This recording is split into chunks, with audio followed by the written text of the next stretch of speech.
Halo, Sampurasun, Wilujeng Siang, Geners di rumah balik lagi sama aku Yasin di Populasi, podcast punya solusi dan ekspektasi DPPKB Kota Bandung. Dan di episode kali ini, kita akan kembali berbincang-bincang dengan narasumber yang sangat luar biasa. Dan pada kali ini kita sudah ditemani dari Dinas Kesehatan Kota Bandung, ada Ibu Dr. Dewi Primasari. Halo, selamat siang Ibu. Selamat siang Kang Yasin dan Alhamdulillah. teman-teman sekalian. Oke, bagaimana Bu kabarnya, sehat Bu? Alhamdulillah Alhamdulillah sehat, sehat baik. dan Mudah-mudahan sangat. Kang Yasin juga dalam keadaan sehat ya. Amin, Ibu sangat sehat, ceria sekali beda bersinar luar biasa Oh Ibu iya dokter dong. ini ya. Baik nih Ibu, kalau di Dinkes Ibu sebagai apa Bu? Mohon izin Bu. Ya, perkenalkan saya Dewi Hmm. Primasari. Di Dinkes saat ini saya diberikan amanah sebagai Subkoordinator Kesehatan Keluarga dan Gizi bidang kesehatan masyarakat. Wah, cocok ya, bagian kesehatan keluarga dan gizi, bagian kesehatan masyarakat. Jadi memang cocok sekali nih Geners, kita bakal ngobrol-ngobrol karena Dinkes ini kayaknya saudaraan sama DPPKB Bu ya, sama Dinas Pengendalian Pergerakan Berencana.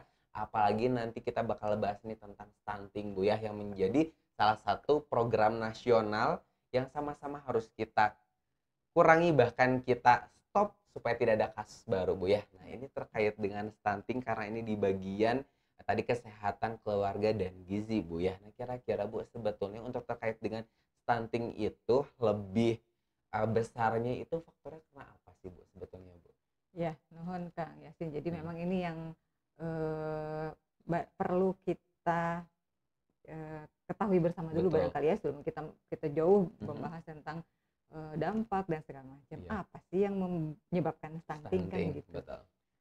Stunting ini kita ketahui suatu hal karena kekurangan gizi yang kronis. Mhm. Nah, kekurangan gizi kronis ini memang bisa saja karena kurang nih asupan makanannya Mhm. gitu. Asupan makanan kurang banyak faktor. Misalnya karena ya tidak bisa dipungkiri faktor sosial ekonomi misalnya gitu. Tapi bisa juga kurang makan ini karena kurangnya pengetahuan. Jadi saat ini coba kalau saya tanya ke Kang Yasin kalau kita katakan makanan bergizi itu yang seperti apa? Yang ada karbohidratnya, proteinnya, sayuran, buah-buahan, gitu kan Bu? Jadi kan kalau Kang Yasin mah udah pinter ya, Tahu. udah belajar. Dulu kita punya tagline 4 sehat 5 4 sehat sempurna. 5 sempurna. Masih berlaku nggak itu? Kira-kira Masih coba nggak ya, teman-teman Geners berlaku di nggak? rumah berlaku nggak ya? Jadi memang apa ya, tagline itu sangat melekat kuat di Betul. isi kepala kita. Betul. Jadi kalau makanan bergizi itu harus 4 sehat 4 5 sehat 5 sempurna. sempurna. Padahal sekarang kalau dari Kementerian Kesehatan itu sudah mengeluarkannya adalah isi piringku. Isi piringku. Ya. Betul. Kalau kita sekali makan tuh diatur seberapa banyak tadi karbohidratnya, Iya. berapa banyak protein, berapa sayur, serat, gitu, vitamin, mineral. Jadi bisa saja kekurangan gizi kronis itu selain memang tidak bisa makan, tidak punya kemampuan untuk menyediakan makanan yang bergizi, tapi juga karena ketidaktahuan. Nah, itu faktor yang kalau kita perhatikan terutama kita di Kota Bandung, itu sebenarnya yang paling besar. Jadi faktor pengetahuan, pola asuh gitu ya. Selain juga apa sih yang bikin orang kekurangan gizi? Salah satunya badannya nggak sehat. Jadi kalau seseorang itu terserang penyakit, terutama penyakit yang sifatnya kronis, atau terserang infeksi juga yang sifatnya akut tapi memberikan dampak yang perubahan ke badannya, itu juga kan terjadi kekurangan gizi. Belum lagi faktor lingkungannya, kalau lingkungannya tidak sehat. Betul. Gitu ya, jadi kan orangnya juga tidak sehat. Jadi memang bisa dikatakan stunting ini multifaktorial, penyebabnya sangat banyak. Dan karena kenapa ini jadi program nasional gitu ya, menjadi prioritas nasional karena tidak bisa diselesaikan hanya oleh satu bidang. Misalnya hanya diselesaikan oleh dinas kesehatan supaya orang-orang itu sehat, atau hanya dinas pengendalian penduduk dan keluarga berencana gitu ya, supaya keluarganya berkualitas misalnya. Karena ada faktor lain tadi, lingkungannya gitu kan, itu yang lingkungan ada kementerian atau dinas lain. Betul. Iya, jadi gitu. Kalau secara garis besar, secara umum itu kita bagi seperti itu. Penyebab stunting karena tingkat pengetahuan, pola asuh, pengasuhan yang kurang baik, kemudian juga karena akses terhadap pelayanan kesehatan, terhadap rendah, kemudian juga bisa kan dan juga karena faktor lingkungan. Itu secara garis besar lah ya, kurang Garis lebih. besar. Nanti dari situ banyak lagi ke Bercabang bawah, lagi Bu ya, bercabang. betul dari keempat tadi faktor yang sudah disebutkan oleh Ibu Dokter.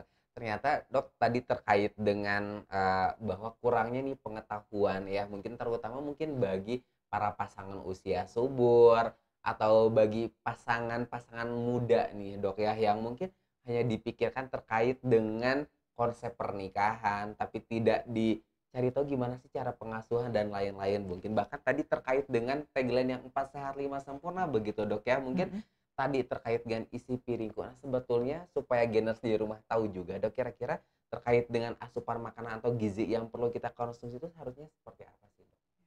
Jadi konsepnya sebenarnya dibuat sesederhana mungkin itu supaya kita nggak mudah mengingat.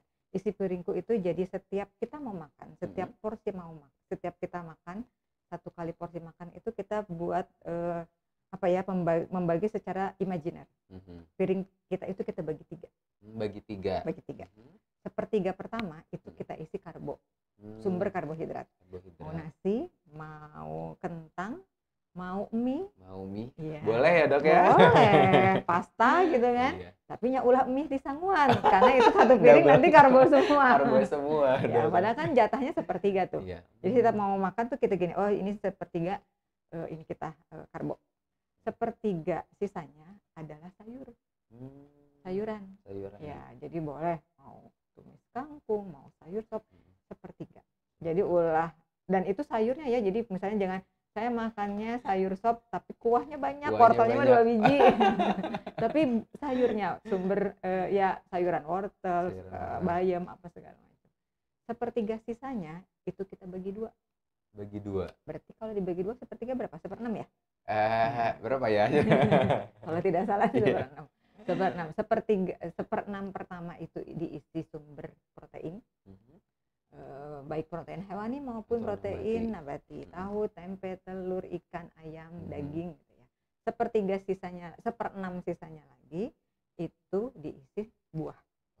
Jadi sebenarnya kalau secara ini setengah piring kita itu sayur dan buah. Sayur dan buah. Iya kan? Setengah sisanya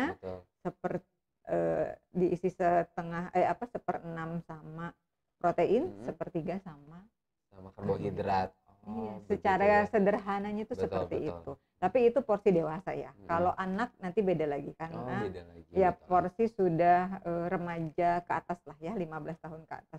Karena kalau di bawah kan protein harus lebih banyak. Harus lebih banyak, ya. Jadi kalau beda piringnya beda. Sepertiga tuh benar-benar sepertiga karbo, sepertiga protein, sepertiga lagi sayur dan buah. Kalau yang untuk anak ya, karena protein zat pembangun. Nah itu. Kalau kita setiap makan seperti itu, nah insya Allah lebih terjaga, ya gitu. Betul. Ya, karena itu sudah diperhitungkan, walaupun konsepnya sederhana, tapi diperhitungkan memenuhi seluruh kebutuhan gizi kita harian. Betul. Oh, jadi memang terkait dengan isi piring itu adalah gizi seimbang, Dok ya, sesuai dengan takarannya. Tapi seimbang itu bukan berarti tadi karbohidratnya 1/3 ditambah lagi dengan mie, kentang, wah itu triple karbo mungkin Dok ya, dan banyak mungkin proteinnya jadi kurang, sayurnya menjadi kurang, bahkan mungkin buah-buahnya juga nggak kita konsumsi Dok ya. Padahal mungkin minimal satu jenis buah bisa kita konsumsi 1 hari mungkin Dok ya, minimal. Kalau rekomendasi WHO sebenarnya dalam 1 hari itu kita sayur buah itu digabung ya. Mengkonsumsi sayur buah itu 5-7 porsi. 5-7 porsi. Aduh, ini gimana nih saya Kalau ya? makan kan udah 3 tuh. Nah, sisanya makanan selingan itu sebaiknya juga dalam ada sayur dan buah ya. Oke, jadi ternyata minimalnya bukan sekali geners di rumah, 5-7 porsi ternyata Dok ya, rekomendasi dari WHO. Jadi buat geners di rumah nih yang masih nggak mau makan sayur, nggak suka makan buah-buahan, ternyata sangat penting sekali asupan sayur dan buah yang harus kita konsumsi dalam asupan makanan harian kita, begitu Dok ya. Oke, ini tadi kita udah berbicara nih tentang gimana cara kita bisa mengatasi stunting dari tadi keempat faktor tadi, salah satunya dari makanan Dok ya. Nah, kira-kira sebetulnya kalau angka prevalensi stunting kita mungkin yang terakhir Dok ya, kalau yang 2023 belum muncul Dok ya? Belum ya. Kalau terakhir kita tuh di angka berapa persen sih Dok? Ya, jadi sebenarnya bisa dikatakan Kota Bandung sih cukup berbangga lah ya gitu, karena dalam 3 tahun terakhir itu kita cenderung ada penurunan. tahun 2021, karena 20 nggak ada hasil survei ya karena COVID. 21 itu kita di angka 26,4%. 26,4%. Ya. Di 2022 kita tuh di angka 19,4%. Lumayan jauh dok ya penurunannya. Lumayan tuh sampai 7%. 7%. Ya, sebenarnya Kota Bandung sudah cukup baik kondisinya, tapi bukan berarti terus kita santai-santai. Iya, nah harapan kita kan tidak ada lagi kasus yang baru. Yang baru, betul. Ya. Nah 2023 itu kemarin survei di akhir tahun itu sampai hari ini kita belum ketahui hasilnya, tapi kita semua berharap bersama itu nanti turun juga gitu ya sesuai harapan kita. Gitu. Jadi memang kalau terkait dengan persentase di Kota Bandung sendiri cenderung menurun ya dok ya. Mudah-mudahan nanti setelah keluar nih hasil yang tahun 2023 tentunya bisa ada penurunan juga dok ya tentunya. Harapan kita bersama. Harapan kita tentunya. Kalau misalkan kita pengen turun kira-kira untuk target yang nanti akan dicapai dok ya di tahun 2024 nih kira-kira target yang akan dicapai sampai berapa sih dok penurunannya dok? Amanat Bapak Presiden sebenarnya mengharapkan di 2024 itu turun 14%. 14%. Jadi kita pun target kita tahun itu 14% teman-teman. Kalau tahun 2023 itu kita di 17% targetnya. Jadi ya mudah-mudahan tercapai ya tahun ini di 14 betul. Dan ya itu butuh upaya kita bersama gitu. Jadi memang perlu kolaborasi dok ya, karena kan tadi betul untuk penurunan stunting ini bukan hanya tugas Dinkes, bukan cuma tugas dari DPPKB, tapi dari lintas sektor yang lain pun tentunya bahkan harus. Bukan hanya tugas pemerintah guys. Betul ya, bukan cuma pemerintah ya dok ya. Bisa kalau walaupun pemerintah sudah menyediakan nih ya, teman-teman di pemerintahan sudah menyediakan berbagai hal fasilitas, memastikan pangan tercukupi, tapi kalau tidak ada partisipasi dari kita sebagai warga masyarakat akan berhasil. Betul. Udah ada nih makanan, tapi itu tadi makannya mie di Sanguan misalnya yang nggak jadi bergizi kan, apalagi untuk teman-teman yang masih remaja muda, dewasa muda gitu ya, yang pasangan usia subur yang harus memperhatikan benar-benar sebenarnya kesehatannya, karena itu namanya juga usia produktif. Betul. Disitulah waktu momen yang tepat bagi kita itu untuk menabung. Kesehatan tuh investasi. Saya selalu ingat kata-kata beliau sudah pensiun, Kepala Dinas Kesehatan Provinsi dulu Ibu Dr. Alma Lusiati dok. Beliau tuh selalu bilang kesehatan itu adalah investasi, dan sebagaimana halnya semua investasi itu harus diupayakan. Betul. Kita mau punya rumah harus nabung kan, investasi toh rumah sama. Kita mau sehat, kita pun harus berupaya berinvestasi. Gimana cara investasinya? Itu tadi salah satunya menjaga asupan makanan kita. Jadi yang masuk ke badan kita tuh yang baik-baik. Harus yang baik-baik ya dok ya. Betul, harus yang bergizi seimbang tadi dok ya. Jangan asal makan generasi di rumah ya, ada yang masih banyak nasinya daripada sayurnya, atau lebih banyak sambalnya yang pedas-pedasnya, tapi harus kita perhatikan karena kan tadi kesehatan itu jangka panjang dok ya, bukan cuma buat besok aja, bukan cuma buat minggu depan aja teman-teman, tapi jangka panjang. Jadi investasi ya, jadi supaya nanti kita bisa melahirkan generasi-generasi yang sehat dan tidak stunting begitu dok ya. Dan nanti kita generasi di rumah bakal balik lagi dengan pembahasan-pembahasan yang lebih menarik nih bersama Dr. Dewi. Jangan kemana-mana, tetap di Populasi Podcast punya solusi dan ekspektasi.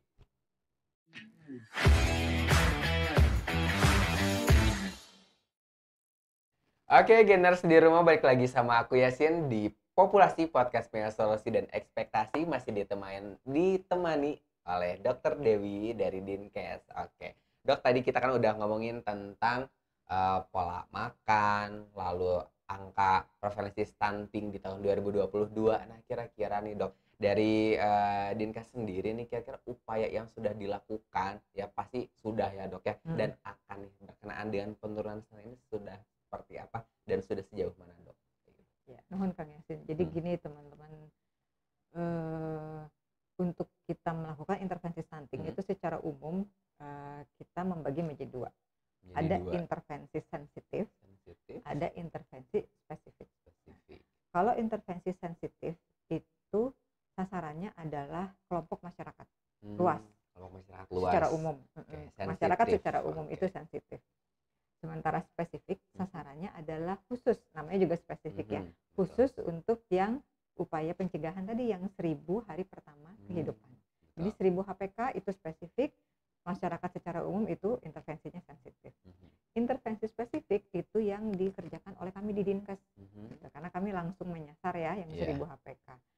Dan kalau berdasarkan penelitian itu mengatakan efektivitasnya atau dampaknya itu sekitar 30% terhadap 30%. upaya penurunan stunting gitu. Jadi bukan berarti kecil banget. Ya karena kan itu populasi kecil. Dan itu sudah apa ya, kalau bisa dibilang itu tuh sudah yang akibatnya gitu. Sementara penyebabnya kita harus tarik ke belakang yang masyarakat secara umum, dan intervensi sensitif itu dampaknya memang 70%. Tadi mulai dari edukasi, bagaimana kita merubah perilaku, bagaimana penyediaan pangan yang tercukupi, ekonomi, kemudian akses terhadap jaminan kesehatan juga masuk gitu. Jadi itu secara umum ya. Makanya dia porsinya lebih besar. Betul. Nah, apa sih yang sudah dikerjakan Dinkes nih di yang intervensi spesifik itu? Jadi karena sasaran kami mulai dari 1000 HPK, kami mulai dari ibu hamil. Ibu hamil, ibu melahirkan, ibu menyusui, dan balita di bawah 2 tahun ya, ASI eksklusif. Nah, ibu hamil kami sudah memastikan semua ibu hamil harus diperiksa minimal 6 kali. Nitip ya, nanti kalau ada keluarga, saudara, tetangga yang diambil ditanya, sudah periksa belum ke dokter, ke bu bidan, ke rumah sakit, ke klinik, sudah berapa kali? Karena selama 9 bulan kehamilan itu minimal 6 kali periksa. 6 kali ya. 1 kali trimester 1, 2 kali trimester 2, 3 kali di trimester 3, trimester ketiga gitu. Jadi 1, 2, 3, 6 kali. Dan termasuk juga di situ si ibu hamilnya diberikan vaksinasi tetanus ya, untuk mencegah penyakit-penyakit yang dapat dicegah dengan imunisasi. Kemudian diberikan tablet tambah darah, karena secara naluri, secara alamiah ibu hamil itu cenderung resiko anemianya meningkat karena dia kan bagi 2 darahnya sama janin gitu. Jadi bukan cuma remaja putri aja Bu ya yang mengkonsumsi TTD ya, ternyata ibu hamil juga ibu harus. Hamil yang pertama program awal kita itu di ibu hamil. Oh memang ibu hamil awalnya Bu. Karena ibu hamil tadi itu secara alamiah gitu ya, secara normal dalam tanda kutip dia cenderung anemi karena dia punya 2 sumber kehidupan yang harus diberikan darah, diperdarahi. Jadi ibu hamil tidak melihat status dia anemi atau bukan, harus minum tablet tambah darah minimal 90 tablet. 90 tablet 3 selama bulan. 1 hari 1. Jadi itu selama 90 tablet selama hamil. Biasanya kita berikan di triwulan kedua sih. Karena kalau triwulan pertama kan masih adaptasi, ada mual, muntah, mabok gitu ya. Yang udah lagi segar itu biasanya kita berikan di triwulan kedua. Ibu hamil itu kita berikan tablet tambah darah, imunisasi, kemudian itu tadi periksa sampai nanti dia lahir, lahirnya sehat, selamat, bayinya kemudian juga diberikan imunisasi juga, diberikan jangan lupa ASI eksklusif. Nah, gitu. Tentu kalau supaya ASI eksklusifnya berkualitas, ibunya juga harus makan yang berkualitas. Nah, tadi karena Kang Yasin udah sebut-sebut soal remaja putri, jadi kenapa sekarang jadi remaja putri juga mendapatkan tablet tambah darah? Karena setelah dilihat survei penelitian membuktikan, gitu ya, banyak sekarang itu makin banyak tren ibu hamil yang anemi. Kita punya angka kewajaran lah, target itu. Jadi masih rata-rata tuh kurang lebih 10% lah ibu hamil itu. Harapkan di bawah 10%. Saat ini angka itu cenderung naik. Setelah dilihat gitu ya, kita tarik mundur, karena ternyata remaja putrinya juga banyak yang anemi. Kan remaja putri ini suatu saat akan menjadi dewasa muda dan hamil ya. Betul. Survei mengatakan remaja putri itu 30%. 33%. 3 dari 10 remaja putri mengalami anemia. Kebayang nggak kalau remaja putri ini anemia saat dia hamil, ya anemia juga. Dan anemianya bertambah berat. Karena yang normal saja resiko anemianya meningkat kan karena dia hamil.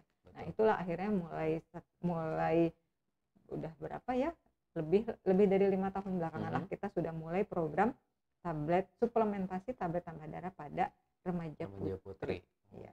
Jadi diberikan juga untuk memastikan supaya remaja putri kita itu sehat, tidak anemi. Nanti dia hamil pun tidak anemi. Gitu. Jadi walaupun 1000 HPK itu mulai dari ibu hamil, tapi kita sudah mulai nih sekarang dari remaja putri gitu. Karena kalau udah hamil takutnya udah keburu berat kan aneminya. Jadi kita mencegah kan lebih baiknya sedia payung sebelum hujan kan lebih baik. Nah, jadi kita berikan mulai dari remaja putrinya. Jadi nanti teman-teman yang usia 10 sampai 18 tahun boleh minta di sekolah hubungi puskesmas terdekat meminum tablet tambah darah 1 tablet seminggu, 1 kali setiap minggu. Seminggu sekali begitu Seminggu Dok sekali ya, yang bisa minumnya. dikonsumsinya. Ya, itu kalau untuk remaja putri itu juga sama program kami. Kemudian setelah remaja putri sebelum hamil apa? Menikah ya? Menikah, betul.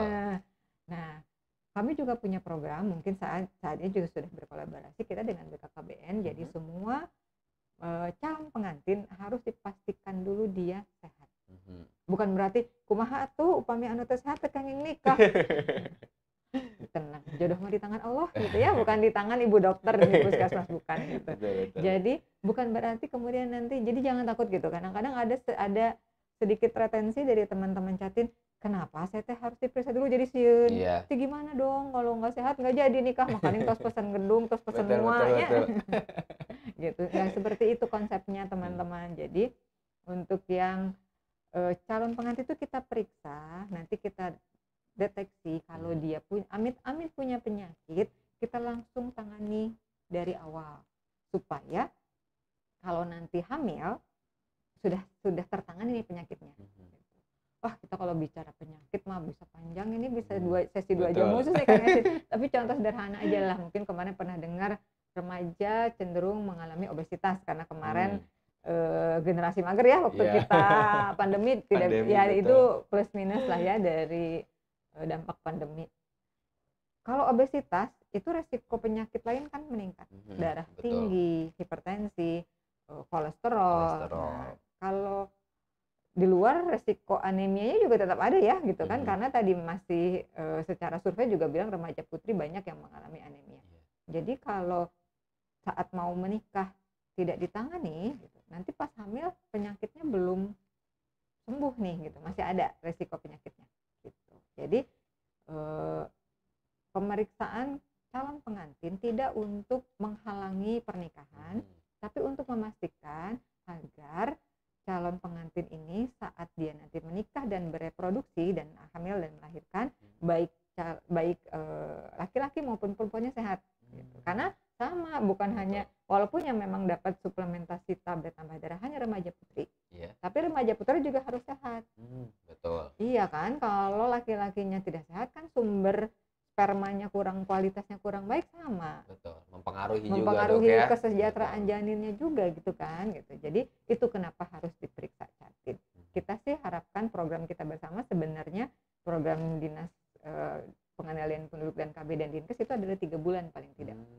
3 bulan sebelum berencana menikah, datang ke puskesmas, periksa. Nanti kan kenapa harus 3 bulan? Supaya masih ada waktu. Karena kan siapa tahu setelah menikah langsung hamil ya. Iya, betul. Gitu. Kalau terlalu mepet kan kita untuk melakukan intervensi yang diperlukan waktunya terlalu pendek. Gitu.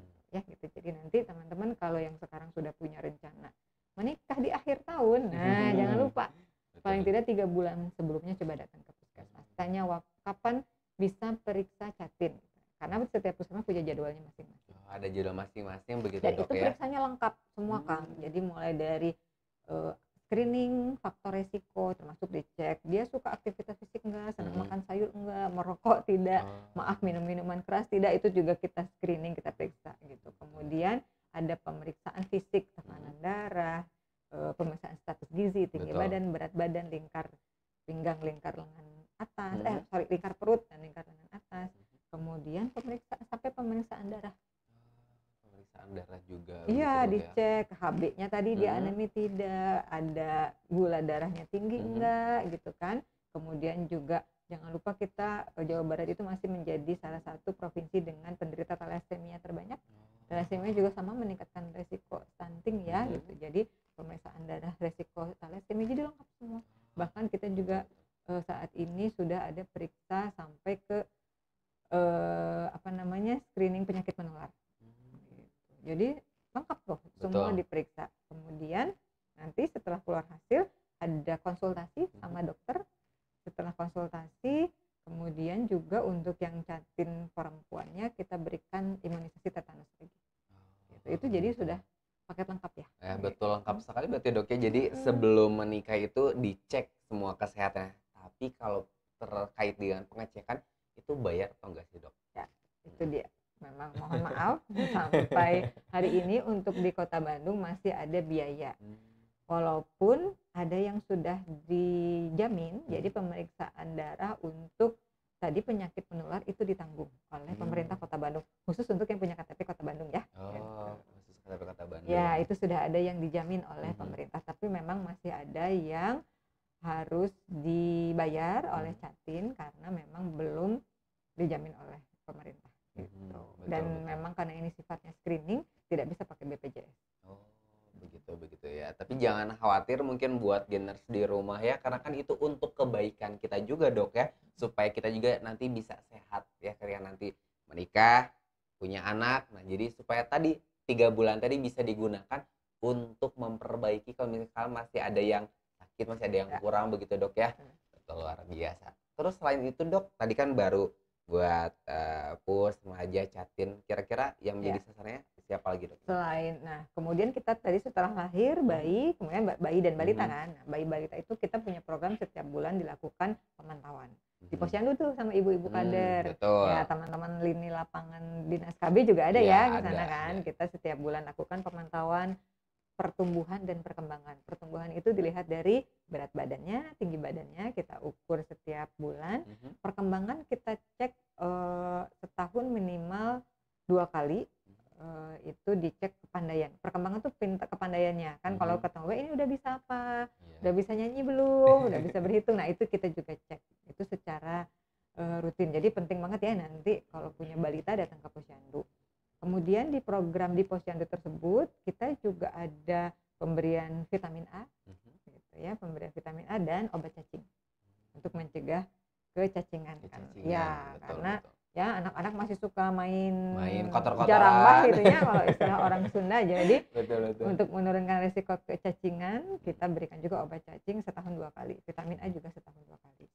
Kemudian kita juga punya program nih, karena tidak bisa dipungkiri tetap ada saja kan yang punya masalah kesehatan gitu misalnya. Jadi kita juga lakukan screening untuk anak-anak yang punya, setelah diperiksa, oh ternyata ini kurang nih di grafiknya gitu, di buku KIA-nya ternyata berat badannya atau tinggi badannya itu kurang dari normal, itu kita sudah lakukan integrasi untuk screening penyakit menular juga. Yang paling banyak kita kan TB ya. Ya paling banyak di Indonesia itu cukup banyak itu penyakit TBC, itu sudah diintegrasikan juga. Kita sekalian screening anaknya, ada nggak dia resiko punya penyakit infeksi. Kemudian kalau yang punya masalah gizi, yang gizinya kurang atau yang berat badannya kurang, kita juga punya program PMT, pemberian makanan tambahan pemulihan namanya. Nah, oh ya, PMT juga untuk ibu hamil. Jadi ibu hamil itu selain yang ada anemia, juga ada ibu hamil yang kita bilang KEK, kurang energi kronis. Nah, kurang energi kronis. Iya, sama kayak stunting kan. Stunting kan kekurangan gizi kronis. Gizi, betul. Nah, jadi ibu hamil ada yang KEK, kurang energi kronis, ditandai dengan salah satunya lingkar lengan atasnya kurang dari 23,5 cm. Nah, ibu-ibu hamil yang KEK tadi itu dia resikonya pertumbuhan janinnya terhambat. Jadi dia harus dikasih makanan tambahan. Sama seperti tadi, bayi balita yang gizinya kurang, berat badannya kurang, dia juga perlu suplementasi, perlu tambahan makanan gitu. Nah, kami punya program itu di Dinas Kesehatan. Saat ini program pemberian makanan tambahan itu kita fokuskan dengan pemanfaatan bahan pangan lokal. Jadi kalau dulu kan mungkin sering ya PMT tuh dikasih biskuit, dikasih susu gitu. Bukan berarti biskuit dan susu itu tidak baik, itu boleh, tapi saat ini kita utamakan ke bahan pangan lokal dalam artian jadi makanan, bentuk makanan apa ya, dibilang alami, bukan makanan alami juga ya, tapi makanan yang sehari-hari kita makan. Ya, karena di situ ada unsur edukasinya juga gitu. Kalau biskuit kan jadi kalau diberikan makanan tambahannya itu biskuit, ya makan aja gitu kan, ya nerima makan, dikasih susu langsung. Tapi kalau dalam bentuk makanan yang sehari-hari kita makan, itu diharapkan ada unsur edukasi. Jadi kalaupun nanti si anaknya atau ibu hamilnya sudah sehat, sudah gizinya sudah membaik, dia meneruskan karena makan sudah terbiasa dengan makanan yang tadi yang sehat tadi, prinsip isi piringku tadi gitu. Jadi kenapa sekarang kita arahkan pemberian PMT itu bentuknya berbahan pangan lokal karena ada unsur edukasi ya. Jadi orang Betul. oh iya ternyata makanan sehatnya seperti ini.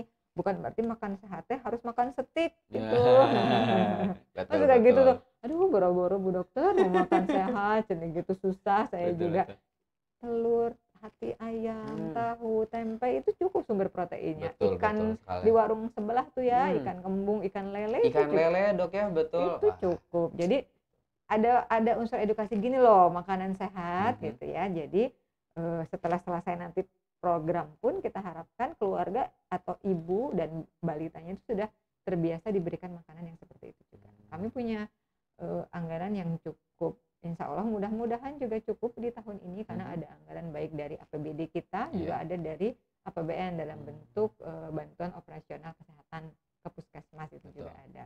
Tapi alhamdulillahnya ya gitu Kang Yasin, karena tadi kita juga bicara intervensi stunting ini kan harus lintas sektor gitu ya, betul. bukan hanya kesehatan, bukan Betul. hanya dari PPKB. Ini banyak sekali juga kami mendapatkan laporan dari teman-teman di lapangan. Jadi perusahaan-perusahaan yang memberikan TJSL-nya juga dalam bentuk PMT ini luar biasa nih. Betul. Kita harus Keren, tepuk tangan. keren, mantap ya Dok Keren ya. nih, kolaborasi di Betul. Kota Bandung tuh udah cukup bagus itu. Jadi kita mungkin apa ya, rasanya kita mungkin tidak harus khawatir gitu untuk tadi pemberian makanan tambahan dan memastikan sasaran balita, ibu hamil, bayi yang gizinya yang bermasalah gizi itu kita akan berikan tambahan makanan gitu karena banyak kok yang peduli gitu ya, banyak partisipasi dari banyak pihak.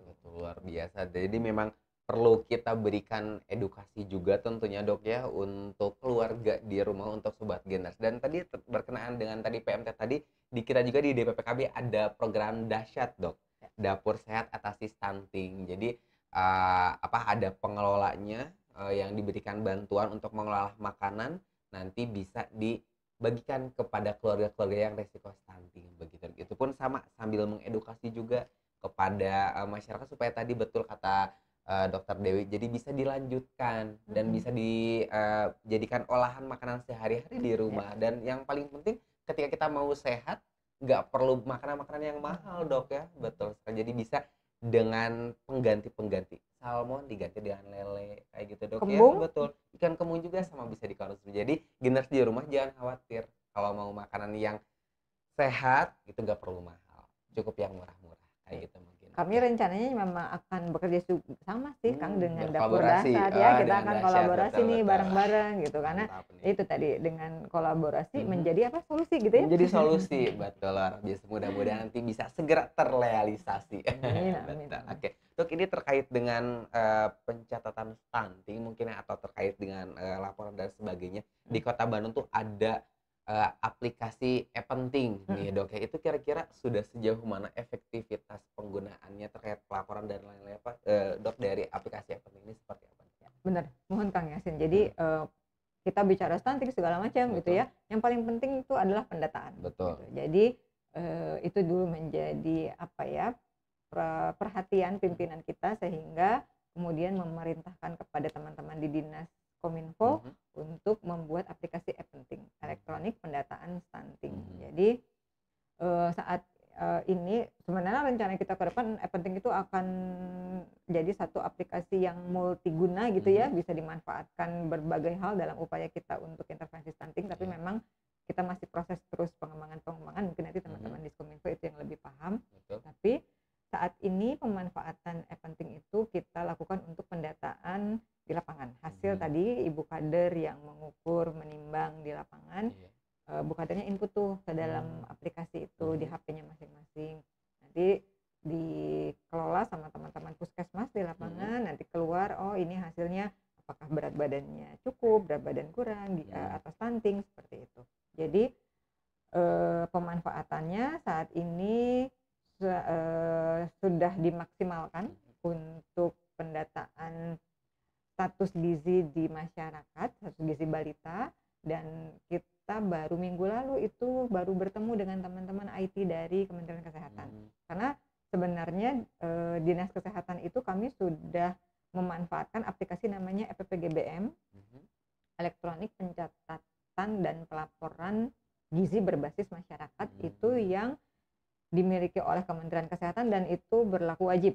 Semua dinas kesehatan di seluruh Indonesia memanfaatkan itu gitu. Jadi begitu ada penting kami juga menyambut baik gitu ya, penting itu karena juga memudahkan.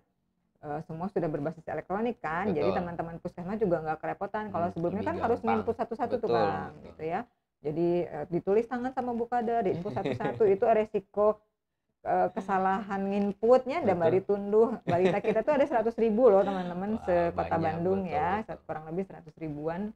Jadi resikonya cukup tinggi kalau masih manual. Alhamdulillah kita menyambut baik.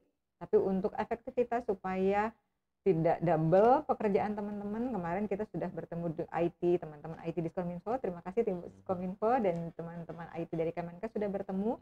Kita lagi proses bridging. Jadi nanti aplikasi e-penting kita ini akan terkoneksi langsung dengan aplikasi di kementerian sehingga kita akan punya satu data yang baik. Gitu. Nah, selain pendataan sebenarnya si aplikasi ini nanti kita harapkan juga bisa merekam intervensi. Gitu. Jadi nanti ketahuan ya, oh di kelurahan misalnya Braga ada sekian balita gizi kurang sekian, gizi buruk sekian, yang stunting sekian. Ini intervensi apa yang sudah dilakukan? Oh, dinas kesehatan intervensinya ini, dinas KB ini, kemudian dinas ketahanan pangan ini gitu ya, atau dinas pemberdayaan perempuan dan anak, dinas pendidikan, seperti pokoknya semua pihak yang melakukan intervensi itu direkam. Itu kita ke depan akan kita maksimalkan rencana yang sudah kami susun bersama teman-teman di Diskominfo itu seperti itu. Jadi kita bisa melihat, memantau, mengevaluasi juga sejauh mana sih upaya intervensi kita itu menunjukkan keberhasilan. Jadi supaya terlihat juga Dok ya dari setiap stakeholdernya tuh tahu nih apa yang harus dilakukan, seperti apa, sudah sejauh mana begitu Dok ya untuk sama-sama mengatasi stunting begitu ya. Supaya tadi integrasi dan kolaborasi kita itu memang terekam dan terlihat gitu. Ini loh yang sudah kita lakukan dan ini hasilnya gitu. Itu cita-cita kita Mas Subuh Mulia kan gitu. Tapi ya gitu. Kita punya banyak hal yang harus kita rapikan, jadi semua masih kita berproses tapi insya Allah semua berprosesnya ke arah baik. Amin ya, mudah-mudahan selalu dilancarkan Dok ya terkait dengan proses dan harapan-harapan yang akan kita sama-sama tuju ke depannya.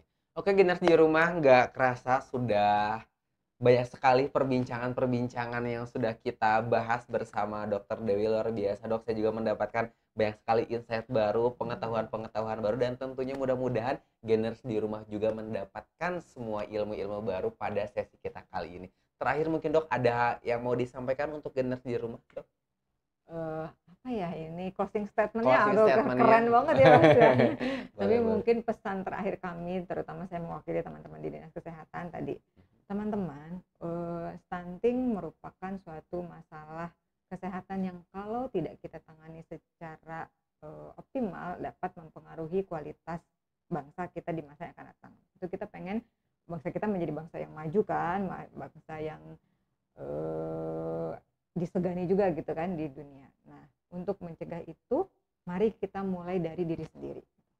Kita juga punya peran dalam mencegah terjadinya stunting, sehingga ayo kita lihat peran apa yang bisa kita lakukan ya. Seperti tadi misalnya, saya sebagai remaja, ayo rajin remaja putri, rajin minum tablet tambah darahnya, rajin berolahraga, beraktivitas fisik, makan makanan seimbang, kemudian juga sama usia dewasa dan sudah dewasa lanjut juga seperti itu ya, karena hidup sehat dimulai dari saya. Itu barangkali pesan pentingnya. Mantap, luar biasa. Terima kasih Dr. Dewi yang sudah menemani podcast pada sesi kali ini. Buat kita di rumah jangan lupa terus pantengin YouTube DPPKB Kota Bandung. Jangan lupa subscribe, like, dan komen setiap postingan-postingan kita, karena kita pasti bakal balik lagi di podcast, di populasi podcast banyak solusi dan ekspektasi di episode selanjutnya dengan narasumber-narasumber yang luar biasa. Terima kasih, jangan lupa nonton terus. Bye.